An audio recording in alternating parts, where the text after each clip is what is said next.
बिस्मिल्लाहिर्रहमानिर्रहीम। Welcome to Aptic institute of IT. Excel का topic है, एक्सेल सब्जेक्ट हम पढ़ रहे हैं और इसके अंदर आज का हमारा जो टॉपिक है how to set number format. Excel के अंदर जो नंबर लिखे जाते हैं, चूँकि देखिए एक्सेल अकाउंट्स का सॉफ्टवेयर है, इसमें हम फार्मूला और अकाउंटिंग और कैलकुलेशन का काम करते हैं, तो ज़्यादा बात जो है इसमें ज़्यादातर जो वैल्यू होती है, वो डाटा जो होता है वो न्यूमेरिक डाटा इसमें ज़्यादा इंटर किया जाता है। अल्फ़ाबेट्स बहुत कम इसके अंदर इंटर किए जाते हैं। इस वजह से नंबर फॉर्मेट का उन्होंने ऑप्शन रखा हुआ है, पूरा एक ग्रुप बनाया हुआ है और उस ग्रुप को उन्होंने नाम दिया है नंबर के नाम से। ठीक है, बाय डिफ़ॉल्ट हमारे पास जो नंबर होता है एक्सेल के अंदर, वो जो फॉर्मेट होता है वो जनरल होता है, उसमें कोई स्पेसिफिक जो है उसका वो नहीं है, फॉर्मेट नहीं है, नहीं परसेंटेज, करेंसी, डेट या टाइम नहीं है, बस जिस तरह आपने नंबर लिख दिया एज इट इज़ उसको उसी तरह शो करेगा। लेकिन अगर आप इस नंबर के फॉर्मेट को चेंज करना चाहते हैं तो फिर आप ये वाला ग्रुप जो है वो यहाँ से यूज़ करेंगे। इस ड्रॉप डाउन बटन पे क्लिक करें तो आपको मुख्तलिफ ऑप्शन यहाँ पर नज़र आएंगी। ये मुख्तलिफ स्टाइल्स हैं जिससे आप अपने नंबर्स की फॉर्मेटिंग कर सकते हैं। मैं यहाँ की बजाय इसका जो डायलॉग बॉक्स है उस पर मैं क्लिक करता हूँ और यहाँ से मैं इसको ओपन करता हूँ। ठीक है, ये जो डायलॉग बॉक्स है इसकी शॉर्टकट की हमारे पास है कंट्रोल वन से ये डायलॉग बॉक्स ओपन होता है। कौन सा डायलॉग बॉक्स? ये नंबर का जो डायलॉग बॉक्स है, तो इसकी शॉर्टकट की हमारे पास है कंट्रोल की प्रेस करके 1 प्रेस करें तो it will open the number format dialog box. Number का जो फॉर्मेट का डायलॉग बॉक्स है उसका शॉर्टकट की हमारे पास है कंट्रोल 1। ओके, मैंने एक नंबर लिखा हुआ 1 2 3 4 5 6। इस नंबर को मैंने क्या करना है, इसकी फॉर्मेटिंग करनी है, तो मैं क्या करूँगा, कंट्रोल 1 प्रेस कर दिया मैंने, इसका डायलॉग बॉक्स मेरे पास आ गया। बाय डिफ़ॉल्ट मैंने आपको कहा कि इसका जो फॉर्मेट होता है नंबर का वो क्या होता है, जनरल होता है। मैंने सेलेक्ट कर दिया नंबर। अब नंबर में मैंने आपको कहा है कि मुख्तलिफ ऑप्शन आती हैं। पहली ऑप्शन हमारे पास है डेसिमल प्लेसेस, आशारिया, डेसिमल कहते हैं पॉइंट्स को, आशारिया को। तो डेसिमल प्लेसेस का मतलब है कि आशारिया के बाद कितने डिजिट्स आप चाहते हैं कि आपके नंबर के साथ डिस्प्ले हों। ये भी एक स्टैंडर्ड तरीका याद रखें। अकाउंट्स के अंदर जब काम किया जाता है, एक फार्मूला लिखा जाता है, कैलकुलेशन की जाती है, तो उसमें जो है वो आशारिया के बाद डेसिमल प्लेसेस ज़रूर दिए जाते हैं, आशारिया के बाद जो है वो डिजिट्स ज़रूर दिए जाते हैं। स्टैंडर्ड क्या है, 2 डेसिमल प्लेसेस हैं। आप इसको ज़्यादा भी कर सकते हैं, कम भी कर सकते हैं, आप इसको 0 भी कर सकते हैं और 4 भी कर सकते हैं, लेकिन उसका कोई फ़ायदा नहीं है। जो स्टैंडर्ड तरीका है उसी को रहने दें। अगर चेंज करना चाहें तो यहाँ से चेंज कर सकते हैं, कम भी कर सकते हैं, ज़्यादा भी कर सकते हैं, और अगर आप इसको जो है जिसका जो स्टैंडर्ड है वो 2 रख लें तो वही रख दें। नेक्स्ट हमारे पास है कि इसका 1000 सेपरेटर होना चाहिए, नहीं होना चाहिए, तो मैंने इस पर क्लिक कर दिया तो देखिए मेरी वैल्यू के साथ दरमियान में कॉमा भी आ गया, यानी 123,456.00 ये मेरे पास वैल्यू बहुत आसानी से मैं इसको क्या कर सकता हूँ, रीड कर सकता हूँ। नेगेटिव वैल्यूज़, अगर आपकी शीट के अंदर वैल्यू जो है वो नेगेटिव, देखिए ये तो मैंने ये भी सेटिंग कर रहा हूँ, मैं सिर्फ एक सेल पे कर रहा हूँ, ये पूरी शीट पे इसकी सेटिंग की जाती है। तो अगर आपके सेल के अंदर नेगेटिव वैल्यू कहीं पर आ गई आपके एक्सेल की किसी शीट के अंदर किसी सेल में, तो फिर जारी बात है वो फिर उसको इस फॉर्मेट में शो करेगा जो आपने यहाँ से चूज़ किया हुआ है। तो मेरे पास मुख्तलिफ फॉर्मेट्स हैं। पहला है कि माइनस का साइन साथ आए, तो अगर आप चाहते हैं कि नेगेटिव वैल्यू अगर आपके एक्सेल की शीट में किसी सेल में आ जाए तो उसके साथ माइनस का साइन हो तो भी शो कर सकते हैं। 3 तरीके और भी हैं। बाजू का तो आप वो नेगेटिव वैल्यू को रेड कलर से शो करते हैं। रेड कलर देखें क्योंकि ख़तरे का निशान होता है, यानी इसमें आपको प्रॉफिट नहीं हुआ, लॉस हुआ, तो ये आप चेंज कर सकते हैं। बाज़ औक़ात अकाउंट्स की जो टर्मिनोलॉजीज़ हैं, तो अकाउंट्स के अंदर जो नेगेटिव वैल्यू है वो पैरेंथेसिस के अंदर शो होती हैं। तो ये पैरेंथेसिस के अंदर अगर कोई रिज़ल्ट आ गया, कोई आउटपुट आ गया, कोई आपके पास फार्मूला आपने कैलकुलेशन की और इसका आंसर पैरेंथेसिस में आ रहा है, तो इसका मतलब ये हुआ कि ये वैल्यू आपकी नेगेटिव है, यहाँ पर आपको फ़ायदा नहीं हुआ, यहाँ पर आपको नुकसान हुआ है। ठीक है, या आप चाहते हैं कि वो पैरेंथेसिस के अंदर भी हो और रेड साइन भी हो, यानी उसका कलर जो है वो रेड भी हो और साथ जो वो पैरेंथेसिस के अंदर भी हो, तो ये शो करता है कि ये वैल्यू जो है वो आपको नेगेटिव रिजल्ट शो कर रहा है। तो ये 4 ऑप्शंस हैं जो आप इसमें से यूज़ करना चाहें, किसी को एक यूज़ कर सकते हैं। मिसाल के तौर पर हम इसको सेलेक्ट कर लेते हैं, ओके कर दें। अभी जब आप ओके करेंगे तो इसका ये पैरेंथेसिस नहीं आएंगे, क्योंकि ये वैल्यू क्या है, पॉजिटिव वैल्यू है, ये नेगेटिव वैल्यू नहीं है, इस वक्त ये पैरेंथेसिस नहीं आए। कॉमा आ गया, डेसिमल प्लेसेस आ जाएँ। लेकिन अब अगर इस सेल के अंदर कोई वैल्यू आप लिखते हैं और वो नेगेटिव वैल्यू आप एंटर करते हैं, तो जो ही नेगेटिव वैल्यू एंटर करेंगे देखिए उसने इसको क्या किया, पैरेंथेसिस के अंदर शो कर दिया 65,432.00, लेकिन पैरेंथेसिस के अंदर आ गया। इसका मतलब है कि ये वैल्यू क्या है, ये आपकी नेगेटिव वैल्यू है। अगर आप ऊपर फार्मूला बार में देखें तो फार्मूला बार में देखिए माइनस का साइन शो हो रहा है, लेकिन आपकी शीट के अंदर उस सेल के अंदर वो वैल्यू किस में है, वो पैरेंथेसिस के अंदर शो हो रही है। जिसका मतलब ये है कि ये वैल्यू जो है वो क्या है, ये वैल्यू आप मेरे पास जो है वो नेगेटिव है, यानी ये वैल्यू जो है वो आपको इस जो हमने तो चूँकि डायरेक्ट वैल्यूज़ में लिख रहा हूँ, ये तो कैलकुलेशन जब हम करेंगे कोई फार्मूला वगैरह लिखें और उसका रिजल्ट इस तरह माइनस में आ जाए, तो हम चाहते हैं कि माइनस का साइन शो ना हो, उसको पैरेंथेसिस के अंदर शो करो, तो उस सूरत में फिर आपका जो वैल्यू है वो पैरेंथेसिस में शो होगी। मैं तो डायरेक्ट इस वक्त अब वैल्यू लिख रहा हूँ, ठीक है। चेंज कर लेते हैं, दोबारा मैं जाता हूँ फॉर्मेट में और नेक्स्ट हमारे पास ऑप्शन है करेंसी की। अब हम चाहते हैं करेंसी का साइन भी आए, करेंसी का साइन, क्योंकि जो वैल्यू है जारी बात है आप न्यूमेरिक यानी अकाउंट्स में काम कर रहे हैं, तो अकाउंट्स के अंदर बाजू का जो वैल्यूज़ होती हैं वो किसी चीज़ की प्राइस वगैरह लिखी जाती है, क्वांटिटी जो है वो भी न्यूमेरिक वैल्यू में आ सकती है, कोई आपके पास जो प्रॉफिट एंड लॉस आ रहा है वो भी आपके पास जारी बात है करेंसी की सूरत में आपको शो करना चाहिए कि कितना आपको प्रॉफिट हुआ है, कितना लॉस हुआ है। तो बाय डिफ़ॉल्ट जो करेंसी साइन होता है वो डॉलर साइन होता है। यहाँ पे चूँकि हमने चेंज किया हुआ है तो रुपीज़ का साइन आपको नज़र आएगा, वो चेंज करना भी आपको बताया तो चेंज कहाँ से करेंगे, किस तरह करेंगे, ठीक है। तो यहाँ पर भी वही ऑप्शन है कि डेसिमल प्लेसेस जो है वो कौन से होने चाहिए, कितने होने चाहिए, करेंसी का सिंबल कौन सा होना चाहिए, तो इस ड्रॉप डाउन बटन पे क्लिक करें तो आपको मुख्तलिफ सिंबल यहाँ पर मिलेंगे, डॉलर साइन है और मुख्तलिफ यहाँ पर साइन दिए हुए हैं, जो भी आप इसमें फॉर एग्ज़ाम्पल जो है यूरो सेलेक्ट कर सकते हैं या रशियन है या और मुख्तलिफ यहाँ पर जो मुख्तलिफ कंट्रीज़ हैं उन सब के यहाँ पे करेंसी साइन दिए हुए हैं। तो जो भी आपने यहाँ पे चूज़ करना चाहें आप उसको यहाँ से चूज़ कर सकते हैं। अगर आपका जो डाटा है वो इंटरनेशनल लेवल का डाटा है जिसमें आपने आगे किसी को फॉरेन कंट्री में ये चीज़ भेजनी है, तो ज़्यादातर हम करेंसी साइन फिर डॉलर साइन यूज़ करते हैं। और अगर आप लोकल काम कर रहे हैं, पाकिस्तानी करेंसी में ट्रेड कर रहे हैं, बिज़नेस कर रहे हैं, तो फिर ज़ाहिर बात है हम क्या करते हैं, रुपीज़ के साइन को यूज़ करते हैं। तो मैंने यहाँ से रुपीज़ का साइन भी सेलेक्ट कर दिया। फिर वही चीज़ है कि नेगेटिव नंबर किस तरह होने चाहिए, तो नेगेटिव नंबर के साथ माइनस का साइन हो, रेड कलर हो, पैरेंथेसिस के अंदर हो, पैरेंथेसिस के अंदर हो या रेड कलर हो, ठीक है। अब मैं यहाँ पर इस बार जो है वो क्या कर देता हूँ, नेक्स्ट टाइम अब मैं इसको रेड साइन में सेलेक्ट कर देता हूँ, ओके कर देंगे। अभी देखिए फिर वही बात, रुपीज़ का साइन या जो वैल्यू है रेड कलर में क्यों नहीं आई, क्योंकि मेरी वैल्यू जो है वो क्या है, पॉजिटिव है। अगर मैं इसको नेगेटिव कर देता हूँ यानी इसके शुरू में माइनस का साइन डाल देता हूँ खुद ही, तो ये इसको क्या कर देगा, ये इसको उसने क्या कर दिया, रुपीज़ का साइन तो ले आया लेकिन उसकी वैल्यू को क्या कर दिया, रेड कलर में शो कर दिया। अब ये red colour is not formatting, ये फॉर्मेटिंग नहीं है कि इसको हमने रेड कलर दे दिया टेक्स्ट को या फॉन्ट हमने चेंज कर दिया, नहीं, ये रेड कलर ये इंडिकेट कर रहा है कि आपकी जो वैल्यू है वो क्या है, वो आप लॉस में काम कर रहे हैं, आपको फ़ायदा नहीं हुआ, आपको प्रॉफिट नहीं है, आप लॉस में जा रहे हैं। तो इस वजह से इसके जो माइनस का साइन है वो आपके साथ शो हो रहा है, ठीक है। और अगर आप इसको जो है दोबारा क्या करते हैं, पॉजिटिव में चेंज कर लेते हैं, तो ये क्या होगा, ये रेड साइन यहाँ से हट गया। तो बताने का मकसद ये था कि ये इसका नेक्स्ट फॉर्मेट था किसका, नंबर का, कि हम क्या कर सकते हैं, करेंसी का साइन भी ला सकते हैं। करेंसी का साइन जो है चेंज कहाँ से करेंगे, उसका तरीका ये है कि आप स्टार्ट, ठीक है, कंट्रोल पैनल में जाएं, अपने कंप्यूटर में कंट्रोल पैनल में हम चले जाते हैं। कंट्रोल पैनल में जाकर आप क्या कर दें, आपके पास ऑप्शन आ जाएगी क्लॉक एंड रीजन। यहाँ पर हमारे पास ऑप्शन है रीजन की, इस पर क्लिक करें। यहाँ पर हमारे पास जो है ऑप्शन है रीजन के ऑप्शन में हम जाते हैं और यहाँ पर हमारे पास है advance settings and then we have currency. तो यहाँ पर आप जो करेंसी लिखेंगे, ठीक है, क्योंकि यहाँ पर बाय डिफ़ॉल्ट डॉलर साइन होता है तो मैंने आप उसको हटाकर RS कर दें, रुपीज़, और साथ फुल स्टॉप लगा दें।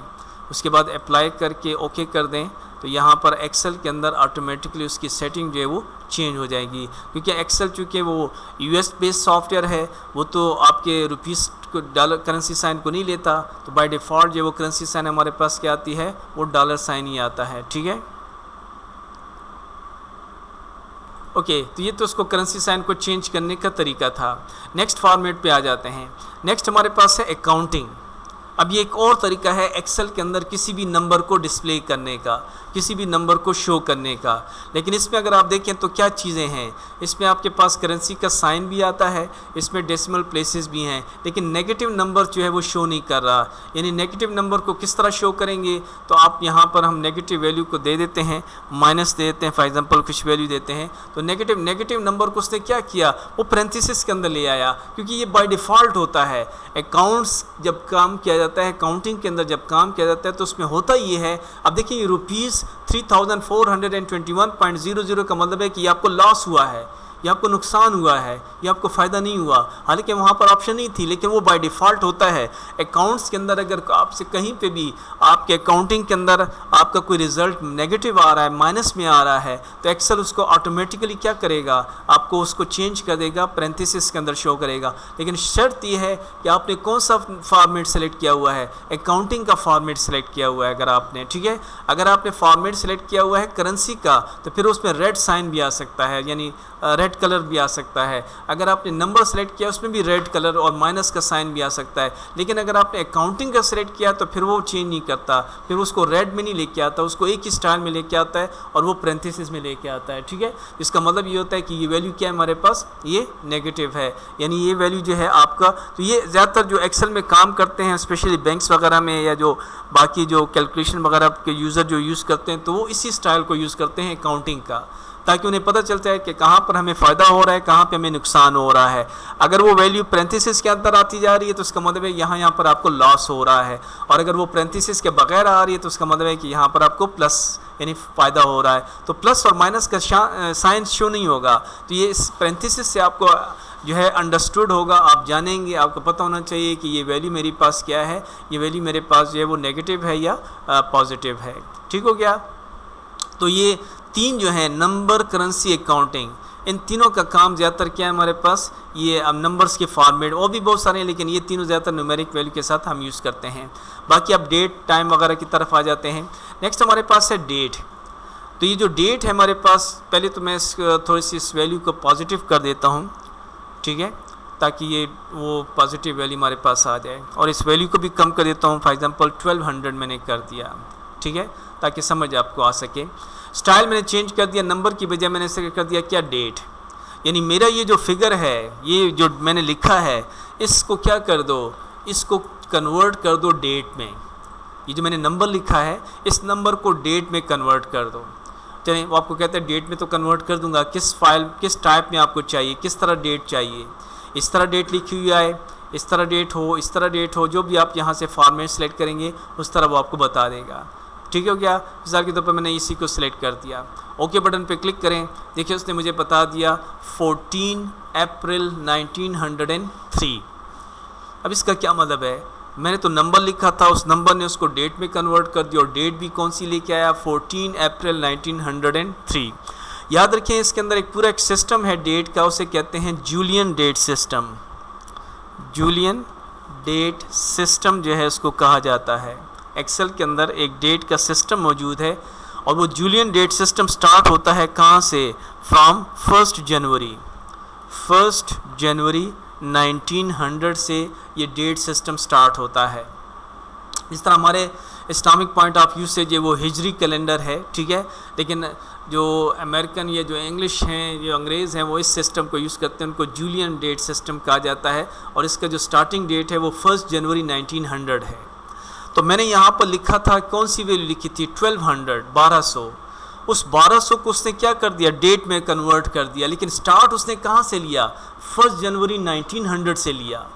1 जनवरी 1900 से उसने इसको स्टार्ट लिया, और मेरे उस नंबर को कन्वर्ट कर दिया किस में, डेट के अंदर, ठीक है। अब वो 1200 के हिसाब से एक देयर आर 365 या 366 डेज इन अ उसमें होते हैं, ईयर में होते हैं, तो उस हिसाब से उसने डेट को किया, और वो जो डेट बनती थी उस डेट को उसने कन्वर्ट करके मुझे बता दिया कि ये 1200 जो है वो डेट के हिसाब से ये डेट बनती है, ठीक है। अब मिसाल के तौर पर मैं यहाँ पर लिखता हूँ 1, एंटर प्रेस करूँगा, देखिए मुझे क्या बता रहा है, 1 जनवरी 1900, ठीक है। अब अगर मैं यहाँ पर लिखता हूँ फॉर एग्जाम्पल 45, तो ये क्या करेगा, इसने मुझे बता दिया 14 फरवरी 1900। अब ये 45 को उसने स्टार्ट कहाँ से लिया, 1 जनवरी 1900 से स्टार्ट लिया, और फिर आगे काउंट करते हैं तो ये 45 जो फिगर है इसके मुताबिक कौन सी डेट बनती है, 14 फरवरी 1900, लेकिन स्टार्टिंग इसकी डेट क्या थी, वो 1 जनवरी 1900 है। याद रखें, बात समझे या नहीं, ठीक है। इस तरह इस आपके नंबर को चेंज कर देता है। लेकिन अगर क्लियर होगी बात समझे या नहीं, ठीक है। किस तरह जो है ये डेट क्यों नंबर से डेट किस तरह कन्वर्ट होगी, तो सिस्टम मैंने आपको बता दिया, जूलियन डेट सिस्टम इसको कहा जाता है, और इसके जो स्टार्टिंग डेट है वो 1 जनवरी 1900 है। हम जो भी नंबर लिखेंगे वो उसको कन्वर्ट कर देगा डेट में, लेकिन वो कहाँ से स्टार्ट करता है, फ्रॉम 1 जनवरी।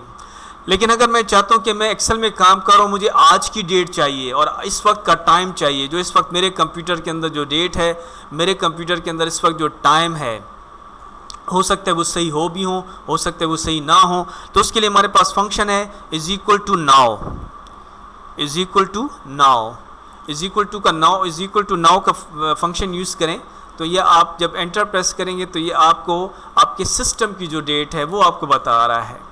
इसको सिस्टम डेट कहता है, सिस्टम डेट और टाइम कहा जाता है, ठीक है। अब वो मेरे हो सकता है मेरे सिस्टम की जो डेट है वो मेरे पास हो सकता है सही हो सकता है मेरा सिस्टम जो है वो डेट अप टू डेट ना हो, तो सिस्टम डेट एंड टाइम जो है वो आपको क्या करता है, आपको प्रिंट करके बताता है। तो अगर कहीं पर आपको एक्सेल के अंदर आपके आज की डेट और इस वक्त का टाइम जो आपके सिस्टम के अंदर मौजूद है, आपके कंप्यूटर के अंदर जो इस वक्त डेट एंड टाइम है जो भी सेट हुआ है वो आपको चाहिए, तो उसके लिए आप फंक्शन यूज़ करेंगे इज इक्वल टू नाउ। तो ये नाउ फंक्शन जो है इसके ज़रिए से आप उसको शो कर सकते हैं, प्रिंट कर सकते हैं। लेकिन ये जो डेट का फंक्शन है, ये जो डेट के फॉर्मेट है नंबर में, तो ये आपको आज की डेट शो नहीं करता, बल्कि ये आपको शो करता है 1 जनवरी 1900 से स्टार्ट करता है और जिस तक वो नंबर फिगर जाएगा वहाँ तक आपको शो करके बताता है। नेक्स्ट आते हैं टाइम की तरफ। तो टाइम बेसिकली वो एक ही शो करता है, जो भी आप यहाँ पर टाइम की सेटिंग करें, तो टाइम की सेटिंग में आपके पास मुख्तलिफ टाइम दिए गए हैं, जो भी टाइम आप देते हैं तो वही 12 AM ही शो करता है। तो आप जो भी फिगर होगा, नंबर होगा, उसको वो कन्वर्ट कर देगा किस में, टाइम के अंदर। ओके, नेक्स्ट हमारे पास नंबर के उसमें क्या है, हमारे पास है वो है परसेंटेज। अगर आप चाहते हैं कि आपका जो नंबर है उस नंबर को क्या कर दो, परसेंटेज की सूरत में शो करके बताओ। और देखिए होता क्या है, मिसाल के तौर पर मैंने यहाँ पर लिखा हुआ है 67, यहाँ पर मैंने लिख दिया 78, 89, 98, 123। अब मैं चाहता हूँ कि इन तमाम वैल्यूज़ को परसेंटेज में कन्वर्ट कर दो। परसेंटेज कैलकुलेट नहीं करेगा, इस नंबर को 100 के साथ मल्टीप्लाई करेगा और 7.2 डेसिमल प्लेसेस भी शो करके बता देगा, ठीक है। और साथ परसेंट का साइन भी आ जाता है, परसेंटेज का जो साइन है वो भी साथ आ जाएगा। तो इसको कहते हैं परसेंटेज फॉर्मेट। तो जो भी आपका नंबर है उसको क्या करता है, जो भी आपने नंबर दिया उसके 100 के साथ मल्टीप्लाई किया, उसके साथ 0.200 डेसिमल प्लेसेस शो कर दिया और साथ परसेंट का साइन आ गया। ओके करेंगे, देखिए इसने आपके जितने भी उस जो मैंने सेल्स सेलेक्ट किए थे उन तमाम सेल्स को उसने क्या किया, परसेंटेज के फॉर्मेट में कन्वर्ट कर दिया। 67 परसेंटेज, 67 100%, 78 100%, 89 100%, यानी परसेंटेज कैलकुलेट नहीं की बल्कि 67 को या जो भी नंबर है उसको 100 के साथ मल्टीप्लाई करके और 7 डेसिमल प्लेसेस और 7% का साइन शो कर देता है। ये एक फॉर्मेट है, एक तरीका है अगर आप इस तरीके से कोई नंबर डिस्प्ले करना चाहते हैं। नेक्स्ट हमारे पास क्या है, वो हमारे पास है फ्रैक्शन। ये भी मैं मल्टीपल सेल पे अप्लाई कर देता हूँ। मिसाल के तौर पर मेरे पास यहाँ पर वैल्यू है 0.5, ठीक है। दूसरी मेरे पास वैल्यू है 2.5, तीसरे मेरे पास वैल्यू है 3.75। अब देखिए ये फ्रैक्शन में वैल्यूज हैं। 0.5 बेसिकली बराबर होता है 1/2 के, 1.5, ठीक है। 2.5 बराबर होता है 2 × 1/2। इसी तरह 3.75। अब मैं चाहता हूँ कि नहीं, मुझे एक्सेल इस वैल्यू को चेंज करके बताए कि 0.5 के बजाय 1/2 लिखा हुआ आ जाए, 2.5 के बजाय 2 × 1.2 लिखा हुआ आ जाए। तो आपने वैल्यू इस तरह दी हुई है, आप इसको चेंज करना चाहते हैं इसके फॉर्मेट को, आप नंबर के फॉर्मेट में जाएं और क्या कर दें, फ्रैक्शन कर दें। तो फ्रैक्शन के अंदर ये आपकी जो वैल्यूज़ हैं, ये देखिए मैंने लिखा था 0.5 तो उसको उसने चेंज कर दिया किस में, 1.2 में। ओके करें, देखें क्या आ गया, 0.5 की जगह क्या आ गया, 1/2 आ गया, 1.5, ठीक है। वो देखें आपके फार्मूले बार में देखिए लिखा हुआ है 2.5, लेकिन क्या आ गया 2 × 1/2 आ गया। फार्मूला बार में देखें क्या लिखा हुआ है 3.75, लेकिन क्या आ गया 3 × 3/4। तो अगर आप एक्सेल में काम कर रहे हैं और आपको जो है फ्रैक्शन में वैल्यूज चाहिए, लिखिए आपने पॉइंट्स में हैं, लेकिन आप चाहते हैं कि जिस तरह मैथमेटिक्स के अंदर फ्रैक्शन यूज़ करते हैं उस तरह ये वैल्यूज आ जाएं, तो फिर उसके लिए आप इस स्टाइल को, इस फॉर्मेट को यूज़ करेंगे, ठीक है। नेक्स्ट हमारे पास जो वैल्यू है वो है साइंटिफिक नोटेशन। तो साइंटिफिक नोटेशन किसे कहते हैं, जब वैल्यू बहुत ज़्यादा बड़ी हो, टू लार्ज और टू स्मॉल, बहुत बड़ी वैल्यू को और बहुत छोटी वैल्यू को रिप्रेजेंट करने के लिए हम क्या करते हैं, साइंटिफिक नोटेशन को यूज़ किया जाता है। ये हमारे कैलकुलेटर के अंदर भी है कि अगर हम कैलकुलेटर में काम कर रहे हैं और बाज़ औक़ात हम मल्टीप्लाई करते जा रहे हैं, तो एक स्टेज ऐसा आएगा कि आपकी वैल्यू जो है उससे निकल जाती है, उसकी रेंज से बाहर निकल जाती है, तो फिर उसको क्या करता है, वो उसको पॉइंट्स में शो करके बताता है। मैंने फॉर एग्जांपल दे दिया 123, इसको मैं हालांकि तो बहुत छोटी वैल्यू है, इतनी बड़ी वैल्यू नहीं है, लेकिन सिर्फ शो करने के लिए इसको साइंटिफिक नोटेशन में शो करें। तो देखिए ये साइंटिफिक नोटेशन में क्या बता रहा है, 1.23 E+02। अब याद रखिए ये जो E+02 इसे कहते हैं साइंटिफिक नोटेशन। इस E+02 का क्या मतलब है, तो याद रखिए ये E+02 का मतलब है 10⁻², 10 की ताकत 2, 10⁻², 10⁻² इसको कहते हैं, ठीक है। ये E+02, इसमें 2 जो हमारे पास क्या है, ये हमारे पास है 10⁻², तो ये 10⁻² के बराबर है, ठीक है। क्या चीज़, ये 2 जो हमारे पास 10⁻² के बराबर है, तो ये हमने क्या कर दिया, सुपरस्क्रिप्ट कर दिया, ओके करें। तो ये बेसिकली हमारे पास जो है, पता नहीं क्यों शो नहीं कर रहा, लेकिन डजंट मैटर, E+02 का मतलब आ जाए तो E+2 का मतलब है 10⁻², और अगर ये E-02 आ जाए, E-02 या -03 आ जाए, तो इसका मतलब है 10⁻⁻3। तो माइनस का मतलब है कि वैल्यू बहुत छोटी है, प्लस का मतलब है कि वैल्यू बहुत बड़ी है। सिर्फ इतना याद रखें कि ये जो चीज़ आपको नज़र आ रही है इसको साइंटिफिक नोटेशन कहा जाता है। तो एक्सेल के अंदर अगर एक वैल्यू बहुत बड़ी हो या बहुत छोटी हो, तो फिर एक्सेल उसको इस फॉर्मेट में कन्वर्ट कर देगा। तो जब इस फॉर्मेट में आ जाए तो उसका मतलब है साइंटिफिक नोटेशन। हालांकि ये वैल्यू वही 123 है, E+02 जो है, इसको अगर आप चेंज करें तो इसको 10⁻², तो इसको वही, इस पॉइंट को ख़त्म करें तो वही 100 आ जाएगा, वैल्यू वही आपके पास 123 आएगी, वैल्यू चेंज नहीं हो रही, सिर्फ उसका नोटेशन चेंज हो गया है, उसको डिस्प्ले करने का तरीका चेंज हो गया है, इसको साइंटिफिक नोटेशन कहा जाता है। इंपॉर्टेंट चीज़ इसमें आगे आ रही है, बहुत इंपॉर्टेंट है, मैं कोशिश करता हूँ कि जल्दी इसको ख़त्म करूँ इस टॉपिक के अंदर। फिर हमारे पास है टेक्स्ट। अब देखिए टेक्स्ट का क्या काम है, जब हम नंबर लिखते हैं तो नंबर हमेशा हमारे सेल के कौन से साइड पे रिप्रेजेंट होते हैं, on the right side of the cell. और जब आप किसी का नाम लिखते हैं, ठीक है, जब आप कोई टेक्स्ट लिखते हैं तो टेक्स्ट हमारे सेल के कौन से साइड पे डिस्प्ले होता है, वो लेफ्ट साइड पे। अब मैं चाहता हूँ कि जो नंबर्स हैं ये भी लेफ्ट साइड पे डिस्प्ले हों, तो आप इसको नंबर को अगर आप टेक्स्ट बनाना चाहते हैं तो मैंने इसको सिलेक्ट किया, सिलेक्ट करने के बाद मैंने इसके यहाँ से नंबर की फॉर्मेट में गया और इसको टेक्स्ट कर दिया, ओके कर दें, तो देखिए आप कहाँ पर आ गए, ये लेफ्ट साइड पे आ गए। वैल्यू सिर्फ आपकी डिस्प्ले चेंज हो गई, उसकी सेटिंग चेंज, उसकी अलाइनमेंट चेंज हो गई। क्या ये फार्मूले में यूज्ड होंगे, बिल्कुल ये फार्मूले में यूज्ड हो सकते हैं, ठीक है, कोई भी वो भी नहीं है, कोई मसला नहीं है, ये फार्मूले के अंदर यूज्ड हो सकते हैं। यानी फार्मूले के अंदर अगर मैं यूज़ करूँगा, इसको कैलकुलेट करूँ तो देखिए ये फार्मूले में भी यूज हो रहे हैं। हालांकि ये वैल्यू तो न्यूमेरिक वैल्यू है और वह लेफ्ट साइड पे चेंज कर दिया, तो सिर्फ उसकी मैंने अलाइनमेंट चेंज कर दी, बाकी उसका वो नेचर चेंज नहीं हुआ, अभी भी न्यूमेरिक वैल्यू है, लेकिन सिर्फ वो लेफ्ट राइट की बजाय लेफ्ट साइड पर नज़र आ रहे हैं। अगर आपकी कोई रिक्वायरमेंट है एक्सेल में, आप चाहते हैं कि आपके जो न्यूमेरिक वैल्यू वो लेफ्ट साइड पर या टेक्स्ट की सूरत में नज़र आए, तो आप इस तरह इसको सेट कर सकते हैं, ठीक है। अब जो चीज़ मैं बताने जा रहा हूँ, जो इम्पॉर्टेंट चीज़ हमारे पास है वो हमारे पास है कस्टम। बाकी स्पेशल के अंदर अगर आप ज़िप कोड या zip code +4, phone number, social security number, हमारे यहाँ पर जो है वो ज़िप कोड या उसको पोस्टल कोड कहा जाता है। सोशल सिक्योरिटी नंबर हमारे यहाँ नहीं है, फॉरेन कंट्रीज़ में, अमेरिकन वगैरह में यूज होती हैं। अब जो चीज़ मैं बताने जा रहा हूँ हमारे पास है कस्टम। कस्टम क्या काम करता है, देखें मिसाल के तौर पर मैं एक शीट बना रहा हूँ और यहाँ पर मैंने अपने जो एम्प्लॉइज़ हैं उनके CNIC नंबर एंटर करने हैं, computerised national ID card number enter करने हैं, ठीक है। अब ये जो CNIC हमारे पास फॉर एग्जांपल मैंने सेल के अंदर, इन तमाम सेल्स के अंदर मुख्तलिफ जो मेरे पास एम्प्लॉइज़ हैं उनका CNIC नंबर मैंने एंटर करना है। तो मैंने इन तमाम सेल्स को क्या कर दिया, सेलेक्ट कर दिया। फॉर एग्जांपल ये 3-4 हैं, पूरा कॉलम भी आप सेलेक्ट कर सकते हैं।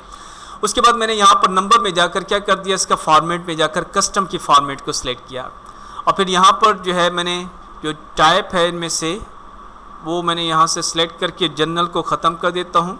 अब मेरे पास कितने शुरू में हैं 17301, कितने हैं 1। उसके जो फॉर्मेट है CNIC का जो फॉर्मेट है वो आपको मालूम होना चाहिए कि स्टार्ट में कितने का ग्रुप होता है, 5 डिजिट्स का, फिर डैश साइन होती है, फिर कितना होता है 1 2 3 4 5 6 7 होते हैं मेरे ख्याल में, ठीक है, फिर डैश और फिर 1 होता है। तो इस फॉर्मेट में मैंने कहा है कि यहाँ पर सेल शो करो, ओके करेंगे तो यहाँ पर देखें आएगा कुछ भी नहीं, लेकिन फॉर्मेट चेंज हो गई। अब मैं लिखता हूँ फॉर एग्जांपल 17301, 1 2 4 5 6 7 1, ठीक है, और फिर 1। तो इसको जब भी एंटर करेंगे, देखिए इसको चेंज कर लेते हैं, सॉरी 9 नहीं करते, बल्कि इसकी जगह जो है हम हैश साइन यूज़ करेंगे, 9 यूज़ नहीं करेंगे, हैश साइन यूज़ करेंगे। यहाँ मैं इसको दोबारा चेंज करता हूँ, इसको मैं चेंज करके यहाँ पर हैश साइन यूज़ करें, या 00 दे दें, 1 2 3 4 5, फिर डैश 1 2 3 4 5 6 7, फिर डैश, फिर 1, ओके कर दें 17301 4 5 6 7। तो देखिए उसने उसको चेंज कर दिया उस फॉर्मेट में, ठीक है। 9 नहीं देंगे बल्कि 0 दे दें या हैश साइन दे दें। तो जो भी आप यहाँ पर CNIC नंबर लिखेंगे तो आप उसी तरह लिखते हैं जिस तरह CNIC लिखते हैं, उसी तरह फुल सारे डिजिट लिख दें, दरमियान में डैश साइन मत दें। जितने डिजिट्स आते हैं जिसमें 13 14 15 डैश के बगैर जितने डिजिट्स आते हैं वो यहाँ पर आप लिख देंगे, ठीक है। उसके बाद आप जो ही एंटर प्रेस करेंगे एक्सेल ऑटोमेटिकली उसको कन्वर्ट कर देगा उतने नंबर ऑफ ग्रुप्स के अंदर जो आपने वहाँ पर सेटिंग की है। तो आपको CNIC नंबर लिखना बहुत आपके लिए आसान हो जाएगा। तो ये हमने आज सीखा क्या कि एक्सेल के अंदर एक नंबर जो है उसकी फॉर्मेटिंग किस तरह की जाती है। नेक्स्ट हमारे पास जो वो है क्लास है इंशाल्लाह, उसके अंदर हम अलाइनमेंट के बारे में, फॉन्ट, बॉर्डर, फिल और प्रोटेक्शन के बारे में सीखेंगे। ये हमारे नेक्स्ट वीडियो के अंदर हम इंशाल्लाह इसको डिस्कस करेंगे कि किस तरह आते हैं। Thank you ji.